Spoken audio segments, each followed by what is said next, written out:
Ladies and gentlemen, we're about to start the ceremony.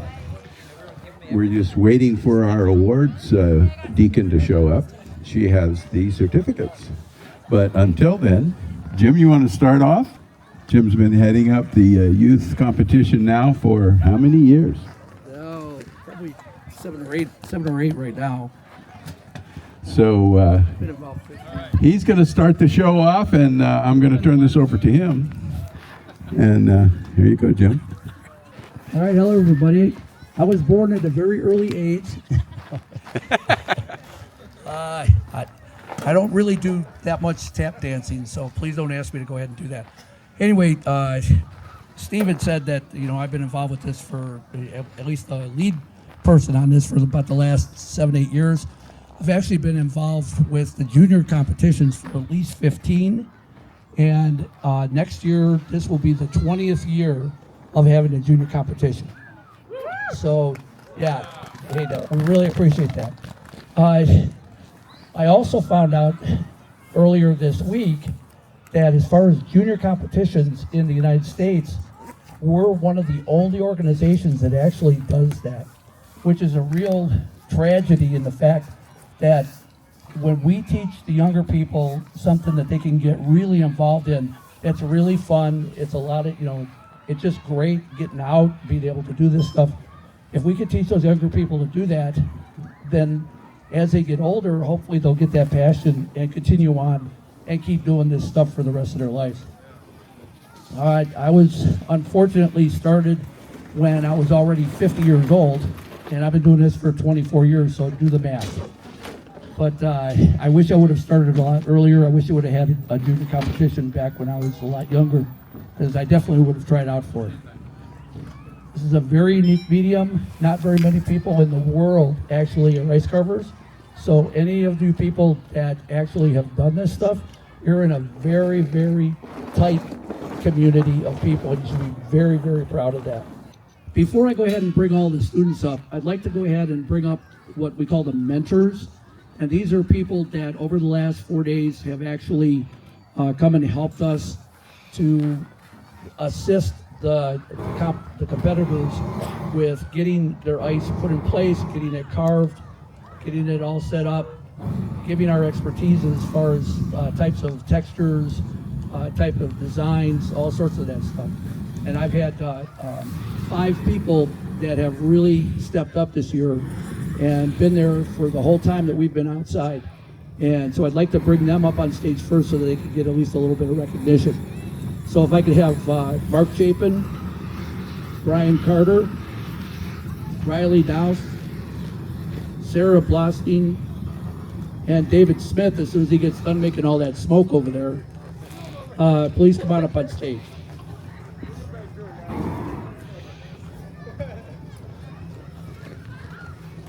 Holy. Should have.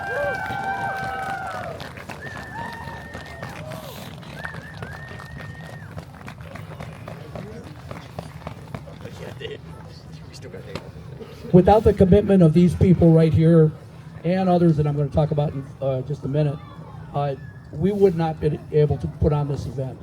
And there have been a number of these people that have been coming back year after year.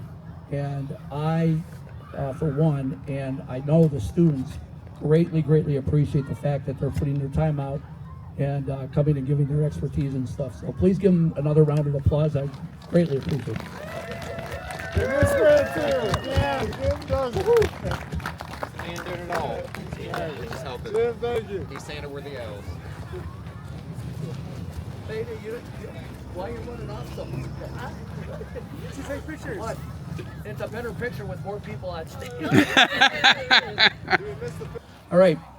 Not only the people that were up front like that, but we also have people that are kind of behind the scenes that have been helping out. And I do just, there are a lot of them, but I just want to go ahead and mention just a few of them, kind of give them some recognition. John Kohler and Sue McGrew are in the main office over there in the blue building. They're kind of in charge of keeping this whole thing kind of running this year. They've done a great job. John kind of stepped in. This is his first year in doing that. And Sue has stepped up and kind of helped him out on that. And we really appreciate what they've done. Ross Hansen and Tom Gullickson are the two people that you'll see either in the front end loader going around or the little Bobcat. And those guys have been here probably from the 1st of January, getting all his ice put out here, getting it moved around. Every morning, Ross takes his Bobcat and he runs around with the scraper and scrapes up all of the roads and stuff here, so that it makes it so that people can walk around without slipping too bad on the stuff that we have out there. So they have been great on getting that out there, and they've set the blocks for us in where we're at. If we needed to have the blocks switch around a little bit, they were right out there helping us do that. John Orbeck is the electrical person here, and he took some of those panels and brought them out there, made sure that the kids had enough circuits to go ahead and plug into so that we could get their equipment running and tools running, and then also having enough panels out there to go ahead and give the lights enough to go ahead and plug into those, so we have enough lights for everybody. Jerry Krofsky, he's kind of like the go-to person for the rest of the park. If anybody needs anything done, just go on over to the Blue Building and ask him, and he'll probably even come on over to your house and shovel your driveway if you want. Okay, in the sculpture support area, we have Joan Foote. And she's been doing this longer than I have, so she's really good at what she does. Her, Eva Hansen, and Tina McGraw were the three that were working in the sculpture support area for this year. And so all of these certificates and awards and everything else that you're going to be getting have come through her, okay, and her office. Okay, next I'd like to go ahead and bring up all of the participants from this year. All of the students that did the sculptures, please come on up on stage. Well, as they're coming up, we started this competition on Monday at noon, and we finished on Thursday at 5 p.m. During that time, we were together for 27 and a half hours total. Out of that, 21 hours were outside, working at home, including the 27 that they spent here. This year, we had a total of 12 carvers, and they got together on seven specific pieces. There are 7 people out of the 12 that have done this before, and so that makes 5 new people. There were 5 two-person teams and 2 one-person teams. The first day, and I want to do a little show and tell here, so hang on 1 second, please.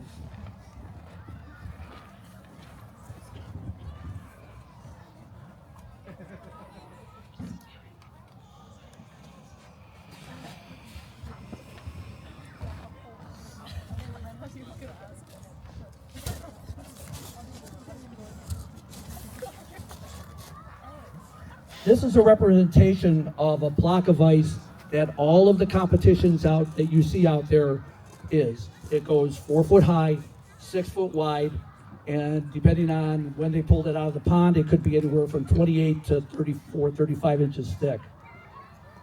If you look at the competitions out there and it says single block, they get 1 of these. If it says double block, they get 2. If it says multi-block, they can get up to 9 of these blocks. Each one of these blocks weighs about 4,500 pounds. Now, when we go ahead and set the blocks, people can ask for it in different ways. They can ask for it to be horizontal, which is the way I'm holding it now.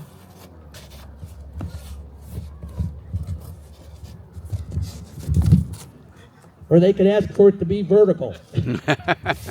Vertical. Anyway, they can put it either way. So when we decided to go ahead and do the junior competition, we knew that it was only going to be during the week that they had off for spring break, and so to give them a full 6 foot block, they'd probably take one look at that and go, what the heck did I get myself into, and probably never come back. So what we decided to do was we decided to take that 6 foot block and cut it in half. So we went from this to this. So each team got a block this size out there. And at the time, what was it, 28, 30 inches this year? Yeah, 29 inches this year. So you're looking at 4 foot high, 3 foot wide, and about 29 to 30 inches thick. That's the size block that they got. That would average out to probably 1,900 to 2,000 pounds, somewhere around there. So it's still pretty daunting. And it was when they first went out there and took a look at these things, it's like, oh my God, what did I get myself into? As long as we have some kind of an idea of what we want to do, our mentors are there to go ahead and show them, help them to get those designs that they are looking for. So the first thing they did was they come up with some templates. They put what they're drawing that they wanted, they put it on a piece of paper, and then they glued it to the front of this block. And then it was up to the mentors and them to decide where they wanted to go ahead and start cutting some of that ice away.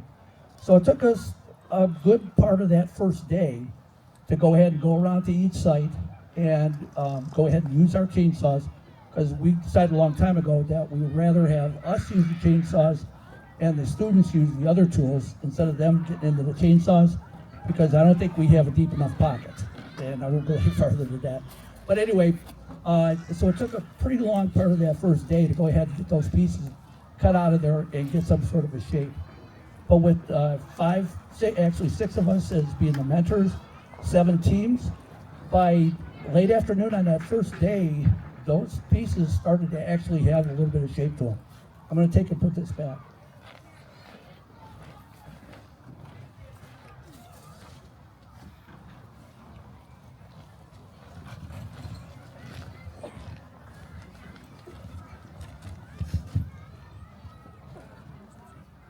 On the second day, the students started getting their vision closer. They were looking more towards reality. You could start seeing shaping, and instead of it just being a 2D picture with stuff just cut back, they started using specific tools to go ahead and start rounding things off, digging things out, doing all sorts of stuff. And then by the third day, most of the people were all done with those big cuts. What they needed to do now is they needed to put different textures on. And when we were talking with the students about textures and designs and cutting into the ice and that, we're trying to tell them to do that, because if you just have a rectangular piece of ice, like any of those over there, and it gets cleared up, when you look through it, there's no really definition. Every time you could change the way the light goes through that piece of ice, even if it's just a chainsaw cut that caused the ice to have a little bit different of an angle, it will cause the light to go through and be reflected a little bit differently, and you'll see different parts in it. So we really stressed a lot that there's a whole bunch of different type of textures that they could put on those pieces of ice. So that third day was pretty much spent with all of the teams putting on the textures that they decided that they wanted to do. There was a few teams that were lucky enough that they finished early. I think it was because maybe their design was kind of a little bit minimal, but that's fine. There was a couple teams when at 5 o'clock, we told everybody that they had to stop working on their pieces. We literally had to go on over and grab their fingers and pull it off the ice, because they just wanted to keep on rolling. So that's some sure commitment, but in the long run, I think every one of them had a really good time on doing that. They all worked very hard to create what they did, and we should all be very proud of how it ended up. I hope if you haven't had a chance to go on out and see that, I'll be talking about it a little bit later too. But please, after the award ceremony, take a walk through there and go see what these students did, because it's amazing.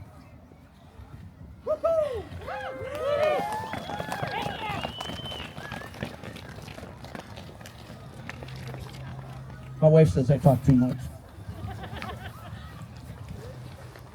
Hey, but we're still married, so I guess it can't be too bad.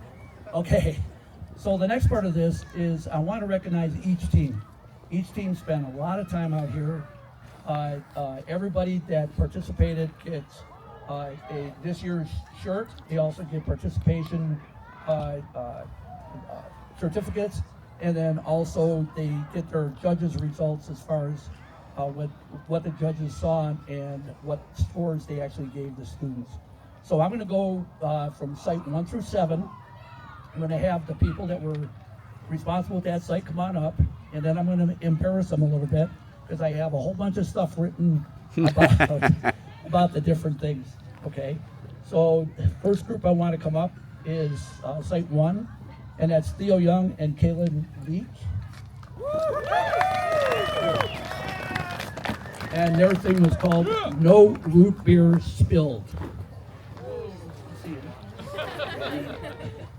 Joan, you're okay. All right.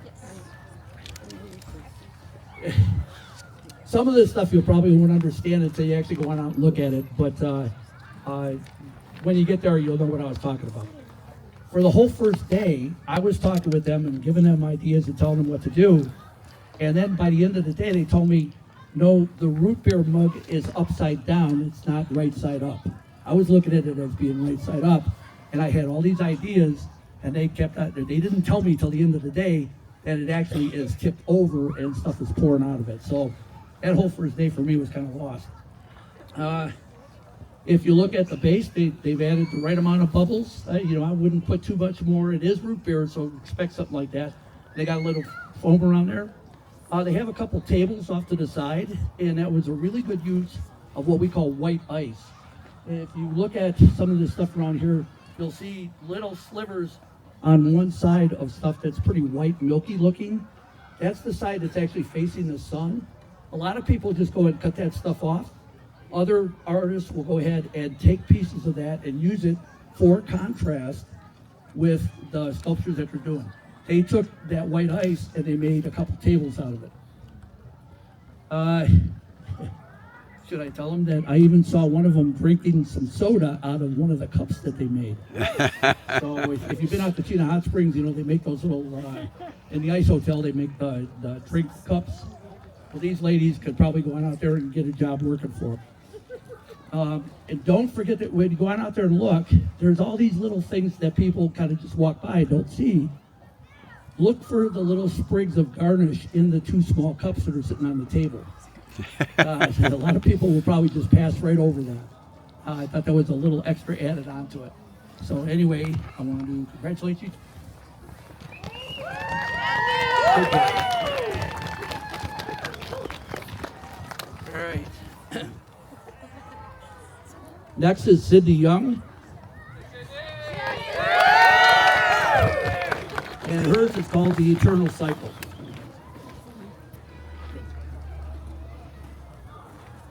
We're out there for 3 days. For 1.5 days, she used this particular tool that was basically kind of a grinder with a pretty aggressive wheel on it because she had a lot of shaping to do on her piece. Every time I looked at her, I thought she was actually a snowman because this stuff just kind of sprayed all over her, and she was covered for a good day and a half with this stuff. That's dedication. I mean, you get in there, it's pretty cold when you get all that snow on you, but boy, you could tell, man, she had that head down, she's just going through there. She looked like she was having a really good time. Let's see. If you go look at it, it's a snake that is kind of, I don't even want to describe it. I'd rather have you go out and take a look. But anyway, once she got all the shaping done on this, then it was down to the 3rd day. So within 4 hours, now she'd been grinding for 2 days. For the last 4 hours, she took another type of bit and she put all the scales, all the belly, and all the face on the whole thing. And it was like, wow, there it is. It just showed up. It was really cool. A lot of fun in less than 4 hours on that. She has a lot of what they call negative space. If people are artists out there, they know what you're talking about. That's that part where instead of it being all one big block, there's actually parts that are missing, holes through it, different curves, stuff like that, so that you can see through the piece and around the piece itself. So she has a lot of that negative space in that. It's good for contrast. And again, there's these little things that don't show up. I wish you could go around the back side and see the two fangs that she has hanging down. You don't get too close, you know, you might get bit by them. Thank you.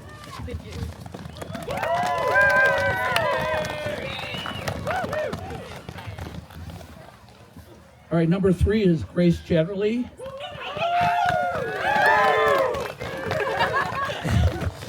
And her piece is called My Baby. I've been involved, like I said, with the junior competition for about 15 years. And I would have to say that this is probably the highest sculpture that was tried in all of the time that I've been helping and judging with this stuff. She took that 3x4 piece, cut a section off of it, and carved the whole neck and head of a giraffe and stuck that on top. So it is way taller than her. And like I said, 15 years, and I don't think there's been maybe one that I could possibly think of that might have been taller. Not only that, she has got to be the only person I know that has brought the bottom of the sculpture down to the point where it's standing on 4 legs, and those 4 legs are really thin. They're proportionate, but it was a great job on that. Great job on that. And I have another show and tell on that too. She spent, we spent most of the first day going ahead and cutting some of that ice away from that 3x4 block. And then for the next almost 2 days, she used just one chisel, and it's called a pickle fork. Would you like to hold that? I would love to. Yeah. Every time I looked over at her, there she is, either standing or kneeling. Chip, chip, chip, chip, chip, chip, chip, chip, chip, chip, chip, chip, chip, chip. The whole day, like that. Almost, I would say when you finally finished doing it with that, like in the morning of Thursday, right? Yeah.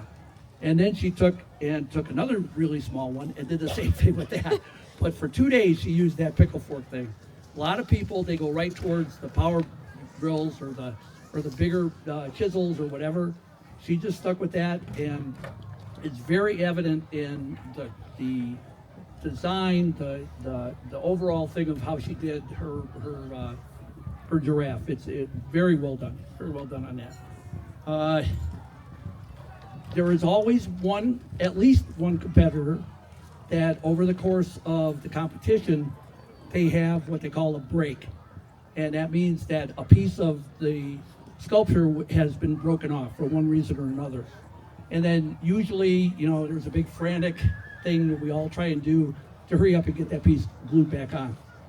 9 times out of 10, that piece breaks off about 3 hours before the competition is over, which really puts a lot more pressure on not only the sculptor herself, but also the people who are trying to help to get that thing glued back on. For Grace, she was the only one this year that had something break off, and it happened to be the tail. So we got a couple people jumping in, give her a good hand on that, put that tail back up, and you go on over there and you can see that tail is right in place, and you almost can't even see where she glued it back, or where they glued it back on at. One other thing too, excuse my voice, it's been like this all week.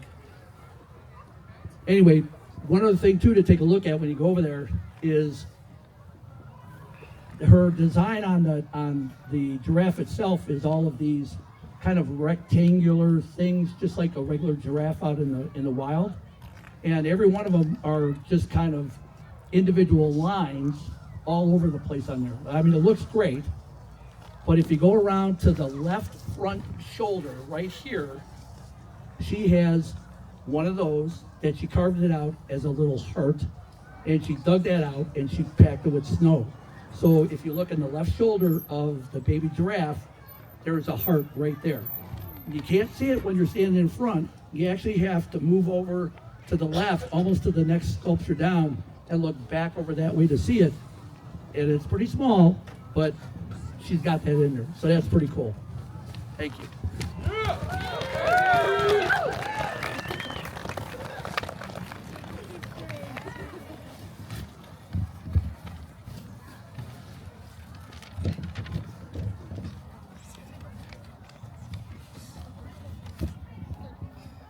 Okay, next two up are Site 4, Elizabeth Kim and Pauline Chu.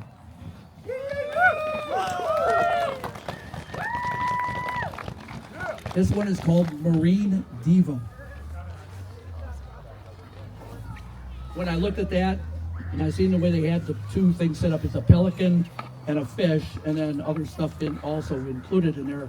But when I looked at that, I thought immediately a good secondary idea of that would be Friends for Life. And these young ladies have competed a couple of years now here, and they've competed together. And so I'm kind of thinking that kind of goes on for the rest of their life. So it looks like they got that Friends for Life thing going on. So that's pretty cool.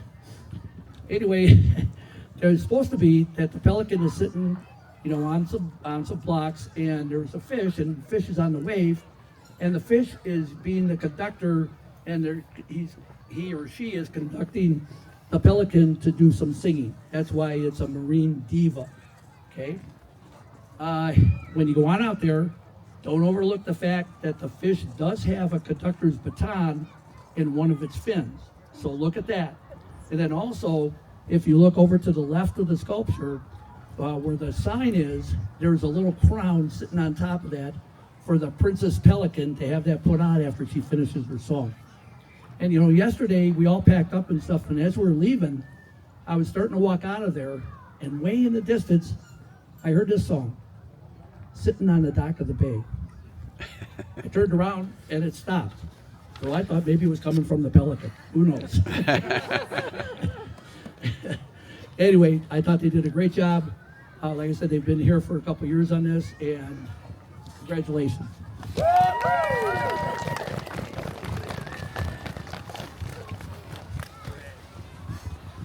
Number 5 is Corbin Manti and Eva Hansen.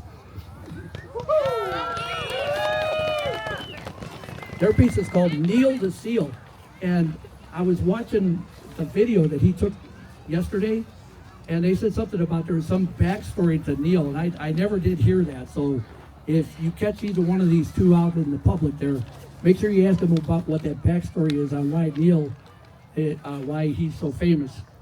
I guess it's a he, right? Yeah.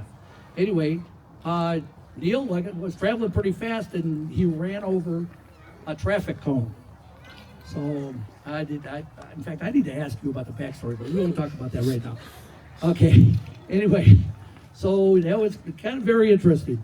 I love the texture on the seal. They have this thing called a gouge chisel, and Eva took that thing, and it was a good half a day she worked on that seal to get that gouge out.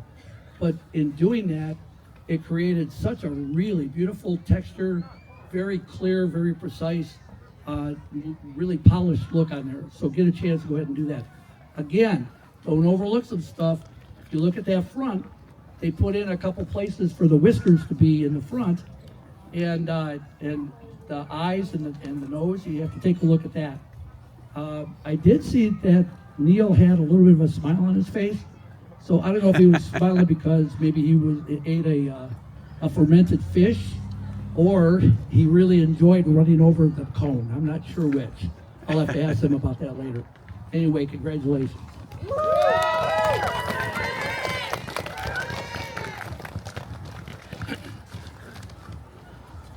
Next is Aiden Tyler and Cato Reuter. And their sculpture is called Approved. Okay. When you go on out there, check out the skin texture on the hand. It's pretty lifelike. All the creases, the little indentations, the lines and stuff. Pretty lifelike. All week long, we were talking about using something as a template to look at. And every time we said that, Cato kept pulling his glove off, and he'd hold his hand up, and he kept looking at it and seeing how the fingers all go and stuff. And he pretty much matched everything on that. Now, before I get to the last part of it, I was make sure you notice the difference between the skin and the texture on the nails. Nails have a clear part. The skin has more of a little bit rougher texture. And so there is that difference between the one and the other.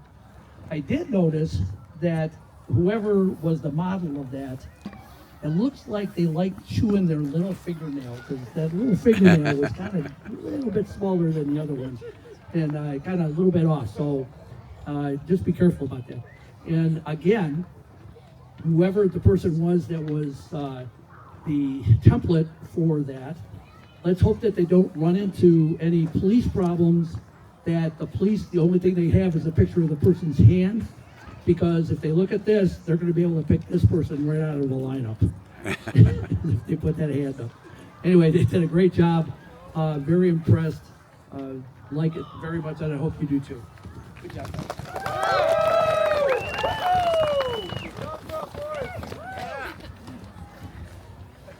Okay, last but not least is Gracie Goddard and Amelia Peterson.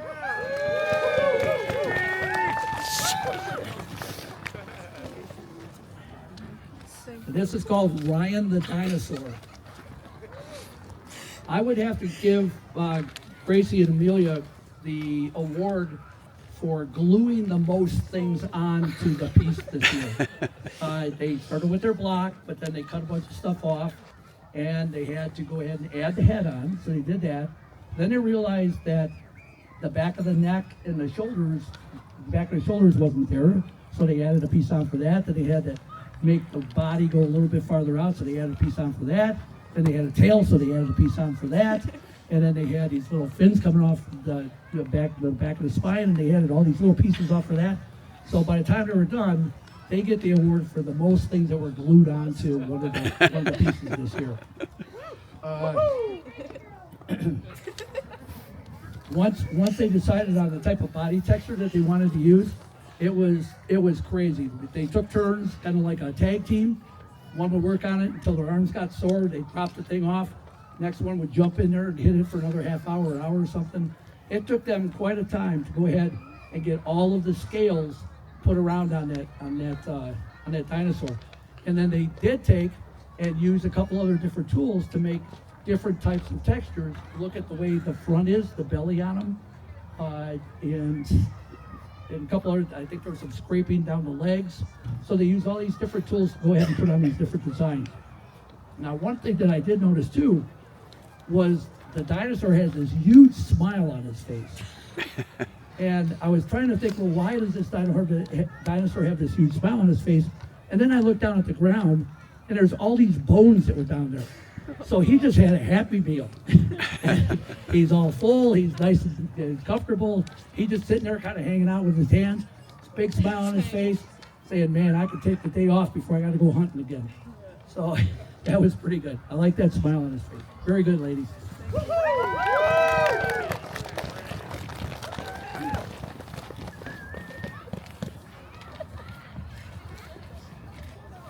Okay, now we're to the point.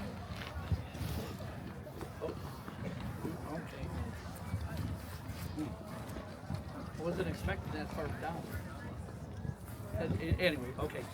So yeah, it looks like for the awards this year, they came up with 1 through first, second, and third actually has monetary award, and then they get fourth and fifth gets a certificate for the place that they got. So we're going to start with fifth place and work our way down to first place. Okay. So for fifth place.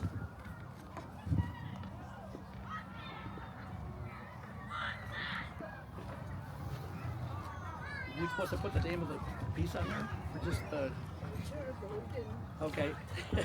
All right, well, fifth place goes to approved, right? Yeah, fifth place is approved. So that's Kato Ryder and Aiden Tyler.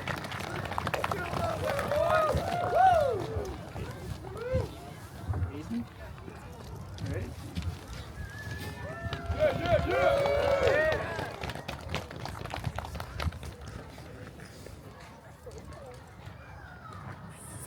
Okay. Congratulations.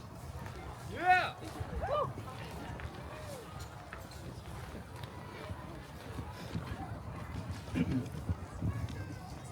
Okay, so fourth place is going to be the Marine Diva.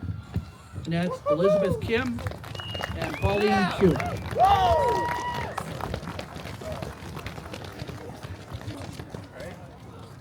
Got it? Make sure it's right up. Right side up.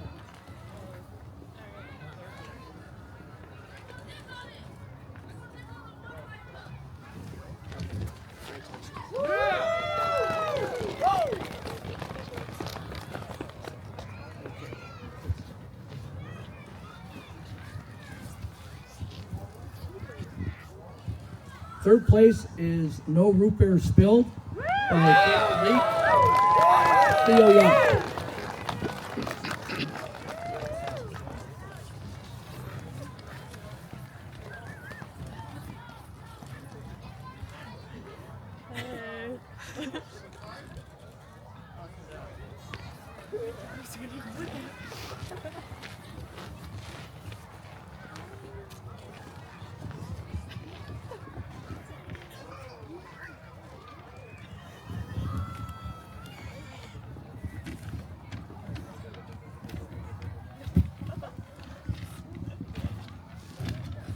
Second place is The Eternal Cycle by Sidney Young.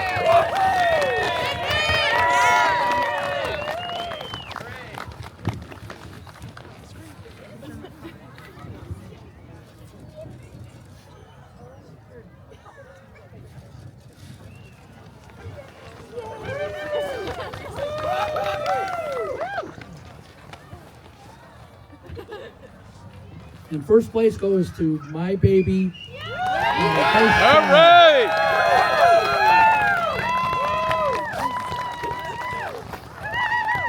Yeah! That's my baby!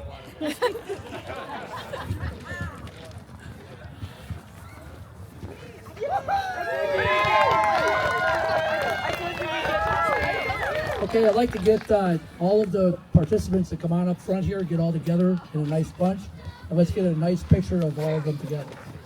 Joan, you want to come back up, and we'll stand behind them.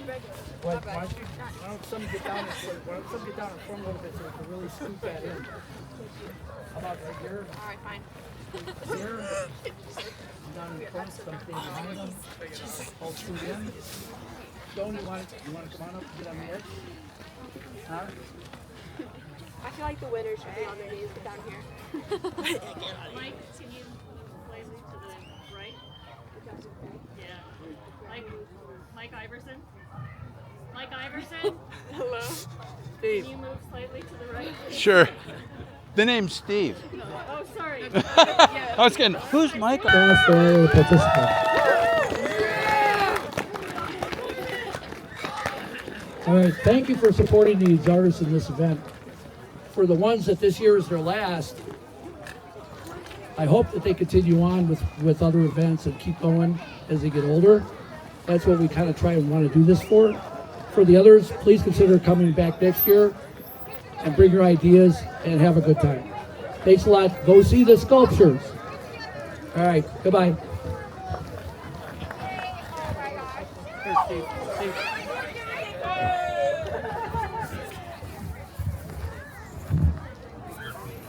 All right.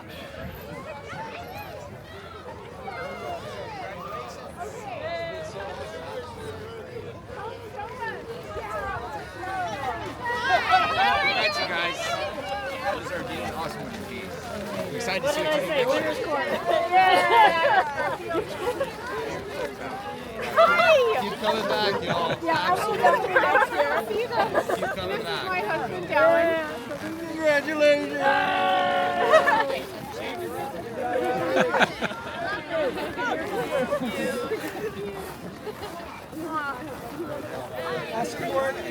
This is Alex's mom. Nice to meet you. We just got here. Flyer back for next year. How about that? Yeah. Thank you so much, guys. Out of here, I'll take a picture with you. You're sculpturing your fantastic. Just go, just look for Mark Shaken. Okay. And I posted all the sculptures. No, you did great. Awesome. Thank you. Appreciate that. Yeah. Thank you, guys. Thank you for the It's help. our pleasure. Yeah, I really This is appreciate what you guys we live taking the for. time. It's a dying art, and these kids inspire us to keep going. Man. Love that. Thank you. Thank you, man. Yeah. Just keep it for next year. Okay, well, there's the end of the award ceremony for the youth. It's been a great event. Everyone had a really good time. The pieces look really great. If you have a chance, you've got to go out and see these. And they're relighting them as we speak. So come on out and take a look. You have to see them in person. Okay, until then, I'm Steve Iverson signing off here tonight. To you and yours, stay warm, stay safe, and we'll see you in the next one. Good night.